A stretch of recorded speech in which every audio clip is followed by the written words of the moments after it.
mí, ¿qué es la discriminación? Ah, empezamos fuerte.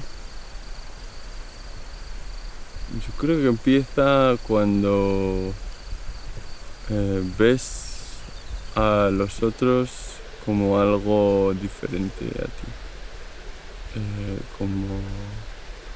Como si hubiese niveles de ser humano.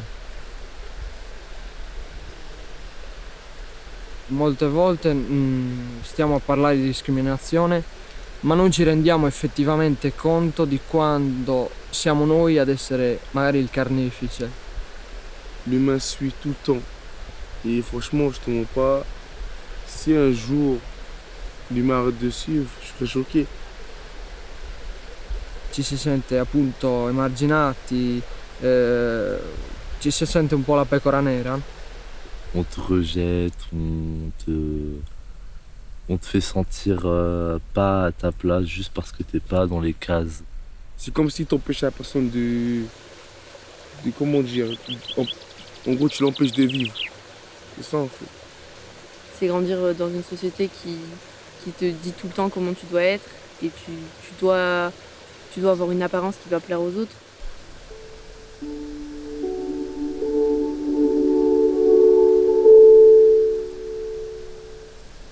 Había muchas veces que yo por la calle pues me ha venido el típico viejo baboso y me ha dicho comentarios tipo, ay, qué pantalón más corto me llevan, ¿no? Sin haberle dicho yo nada a ese señor, o que ese señor, yo qué sé, me pregunte algo o se tome las libertades de, por ejemplo, tocarmi o lo che sia. Beh, secondo me discriminare è una parola abbastanza forte. Non mi sono mai sentita discriminata, mi sono sentita giudicata. Sicuramente, ad esempio, la mia scelta di non tagliarmi i peli. Tu dois avoir des cheveux longs. Déjà, ça, c'est un truc. Moi, j'ai les cheveux courts. Je me les suis coupés il y a pas longtemps. Et je suis une adolescente, j'ai 15 ans. Juste le fait d'avoir les cheveux courts et d'être une femme, les gens, ils acceptent vraiment pas. Et c'est triste parce que c'est des gens de mon âge, qui sont jeunes, mais juste, ils ont grandi dans une société qui leur dit que être une femme, ça veut dire avoir des cheveux longs, être féminine, entre guillemets. Et donc, ça veut dire que si j'ai les cheveux courts, je suis pas une vraie femme, ou j'ai pas de valeur, ou je peux pas être aimée.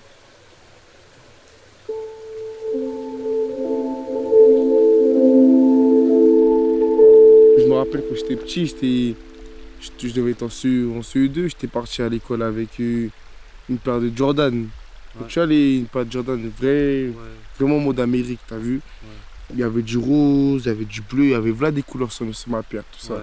J'étais venu en blanc, je me rappelle les gens, tu vois, Gaël, regardez, c'est une meuf. Il a mis des chaussures roses alors que t'as vu, ça n'a rien à voir, t'as vu? Tu peux mettre du rose et être un homme. Les gens sentaient que j'étais différent, ils me le faisaient remarquer avec des remarques. Quand je laissais mes ongles pousser, on me disait que c'était trop féminin, genre soit un homme.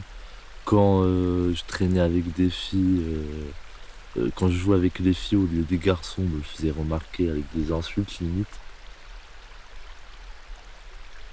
Le fait que je sois bi, c'est un truc où je suis pas capable de le dire aux gens dans mon école, par exemple. Parce que j'ai été élevée à la télé, tout ça. Tu regardes les films Disney, des princesses bi, t'en vois pas beaucoup, hein. Ou des princesses lesbiennes, tout ça. Et c'est vraiment toute une société qui m'a élevée en cachant ça, entre guillemets, parce que c'est pas la norme. Parce que dans tous les films, tu vois une femme qui se marie avec un homme, qui fait des enfants, qui est heureuse, tout ça, qui fait la cuisine. Alors que c'est pas ça la réalité.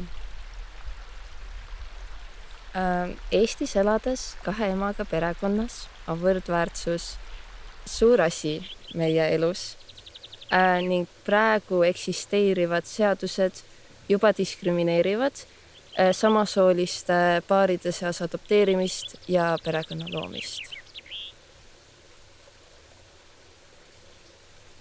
Je pense que quand on était enfant, on s'est tous un peu moqué de l'élève handicapé dans notre classe, ou dans notre quartier ou n'importe. Je pense qu'on s'est déjà tous moqués. Если говорить о каких-то, как сказать, школьных годах, то, ну, там много чего было. Ну, сейчас я так не могу прям сказать, была эта дискриминация, не была, мы просто учились. Школьники есть школьники, как бы. Moi-même, quand j'étais jeune, j'ai été homophobe pendant un moment puisque j'étais dans l'ignorance. Avant, j'ai déjà dû dire quand j'étais pas informée ou quand ces sujets-là m'intéressaient pas, en mode des trucs genre ah t'es gay ou des trucs comme ça, mais plein de petits trucs que j'ai déjà dû faire sans même m'en rendre compte parce qu'on trouve ça normal. Minu põhikoolis näiteks oli küll meie ühiskonna õpetaja, oli homofoobne. Tema ei nõustunud rääkida samasoolistest perekondadest ja seda oli väga valus kõrvalt vaadata. Creo que todos discriminamos a todos, sinceramente, consciente o inconscientemente. Люди есть люди. Это сложно, потому что всегда найдутся те, кто начнет вот такой фигней заниматься. Yo, por ejemplo, intento ser súper consciente de ello, pero yo creo que hay veces que la tenemos muy interiorizada.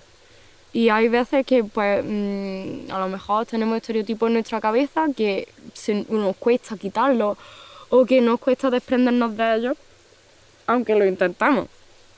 Pero yo creo que todos hemos discriminado a todos. Aquí no hay nadie libre de pecado, ¿eh?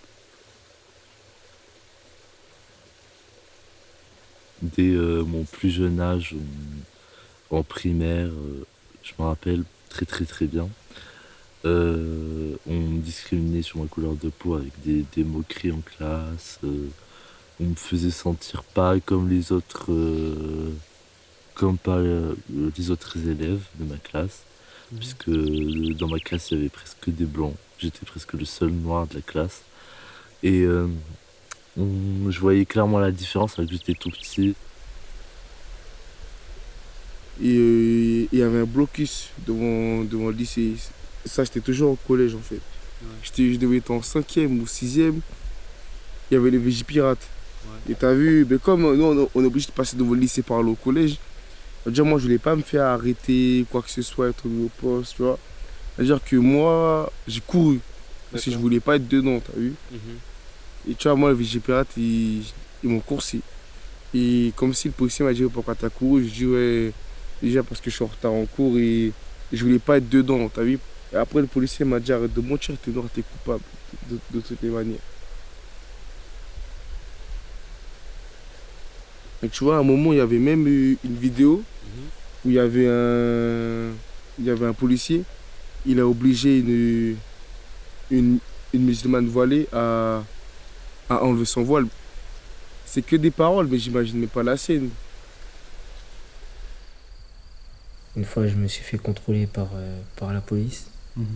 Et ils m'ont mis contre la voiture, quoi. Et ils me disaient sale noir, j'en suis sûr, t'as de la drogue sur toi, ou ouais, Bamboula, passe-moi les armes que tu caches sur toi. Et derrière, j'ai rien dit parce que j'avais très bien que c'était moi qui allais prendre, donc j'ai préféré garder le silence. Mais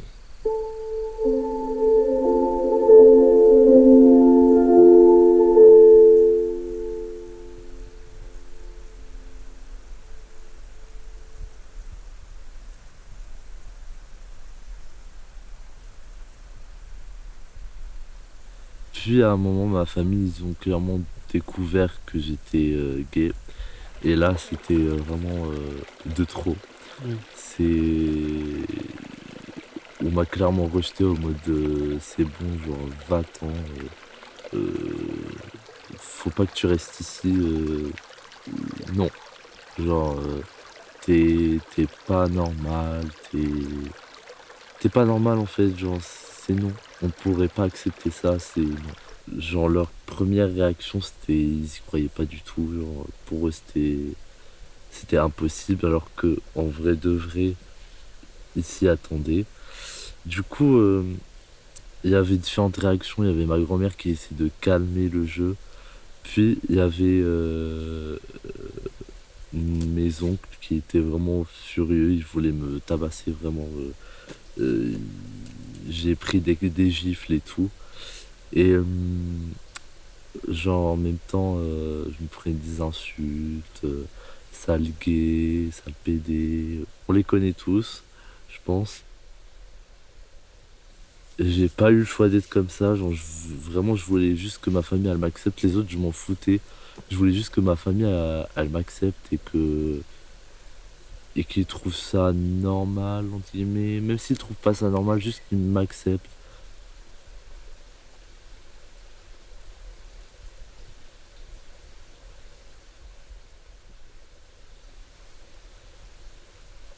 Une personne, je veux dire, un arabe quoi. Il a insulté mes parents, mais salement. Elle m'a dit si tes parents ils sont encore là, c'est juste qu'on les a pas attrapés. Mais si on les attrape, on va leur couper leurs mains, les bras, etc. Comme on avait fait à l'esclavage. Et j'ai pas pu me contenir quoi. Comme on peut le dire, je voyais rouge. J'étais énervé, je me contrôlais plus. Je suis parti à l'affrontement et après derrière j'ai subi des conséquences que je voulais pas avoir parce que j'ai perdu le contrôle. Et donc je l'ai frappé jusqu'à temps que quelqu'un m'arrête quoi. Parce que, carrément, je sais même pas j'aurais fait quoi pour réussir à reprendre le contrôle de moi-même. Et donc je l'ai frappé jusqu'à temps que il a perdu connaissance. Et il est parti à l'hôpital. Ensuite après ses parents ils ont porté plainte. J'ai eu des problèmes avec la justice. Même s'il m'a insulté, c'est quand même moi qui ai appris le plus cher quoi. Et donc j'ai eu des moments difficiles avec la justice. Et donc derrière, ça a été vraiment compliqué parce que j'ai pas pensé aux conséquences. Et donc c'est pour ça que maintenant, en pensant à ce que j'ai fait ce jour-là, maintenant j'ai réussi à savoir comment réfléchir, à apprendre de mes erreurs.